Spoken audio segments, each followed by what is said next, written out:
Ok, c'est reparti, mais cette fois-ci, on va faire une factorisation d'une expression algébrique à partir d'une identité remarquable, ou en cherchant à première vue une identité remarquable qui est cachée dedans, dans une expression algébrique.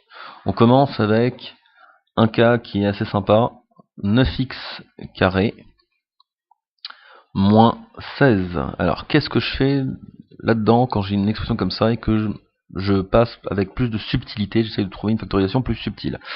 Déjà, facteur commun, j'ai du mal à voir ce que je pourrais sortir. Mais je m'aperçois que 9 c'est 3 au carré et que 16 c'est 4 au carré. Donc qu'est-ce que je fais? Tout simplement je réécris. D'accord? Donc là j'ai un 3 au carré pour mon 9, x au carré, moins 16, 4 au carré. Et je vous rappelle une petite formule, je sais que A, alors si j'ai deux quantités au carré, ça revient à dire que j'ai A fois B au carré. Et ça, c'est pas mal, c'est de l'or en barre. Donc ici, je peux dire que j'ai 3x le tout au carré, moins 4 au carré. Et là, c'est cool. Alors là, pourquoi c'est cool? Parce que je me rappelle une petite identité remarquable qu'on a vue, le A2-B2. Donc cette fois-ci, je vais regarder A2-B2, et je sais que c'est égal à A plus B, facteur de A moins B. Je vous rappelle que le but du jeu, c'est de trouver une factorisation, donc un produit de deux termes. Donc là, je m'aperçois que mon A, il vaut 3x, d'accord? Donc ici, je m'aperçois que mon A, il est égal à 3x, et mon B, il est égal à 4. Maintenant que j'ai identifié mes termes, j'ai plus qu'à écrire, donc c'est-à-dire que le 9x carré moins 16, je peux l'écrire comme, je vous la parenthèse, le A c'est 3x, donc c'est 3x plus 4, facteur de 3x moins 4. Et c'est finish. Voilà, pour ce premier exemple. On poursuit, voilà, avec un deuxième. Voilà, voilou.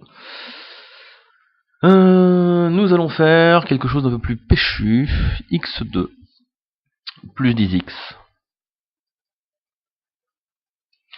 plus 25. Très bien. Donc pareil, ici, je vois que j'ai un x carré, c'est pas mal. J'ai un 25, c'est un 5 au carré, donc je vais aller extraire des carrés, tout en décomposant le terme qui se trouve au milieu de mon expression, ce terme-ci. D'accord? Je vais essayer de le décomposer. Donc déjà, x carré, je le laisse comme ça. C'est un carré, j'aime bien. Plus 10, vous pouvez faire 2 fois 5 par exemple. Donc 2 fois 5 fois x. J'explicite toutes les multiplications, histoire de fixer les idées. Plus 25. 25 c'est quoi? Bah, c'est 5 au carré. Oh, j'aime bien. Qu'est-ce que je suis en train de voir ici? Je suis en train de voir que j'ai une expression qui se trouve être en a carré plus 2ab plus b carré. Et ça, dans mes unités remarquables, bah, je sais que ça veut dire que c'est a plus b, le tout au carré. Reste à déterminer c'est quoi mon A et c'est quoi mon B ici. Bah, mon A c'est x, je l'ai là, il est au carré, mais je l'ai aussi ici. Donc là, je m'aperçois que A est égal à x.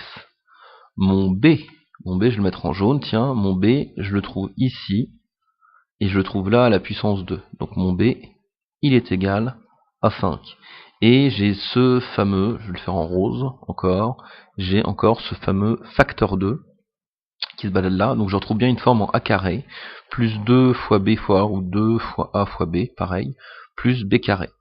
Donc au final, je peux dire que x2 plus 10x plus 25, je peux l'écrire comme x plus 5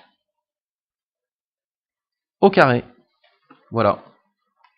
Allez, un dernier exemple, je pense que vous l'avez compris, si je vous ai fait manipuler les deux premières identités remarquables, c'est bien pour faire la troisième après coup, et ben ouais, c'est dans la plaquette, donc x2 moins 16x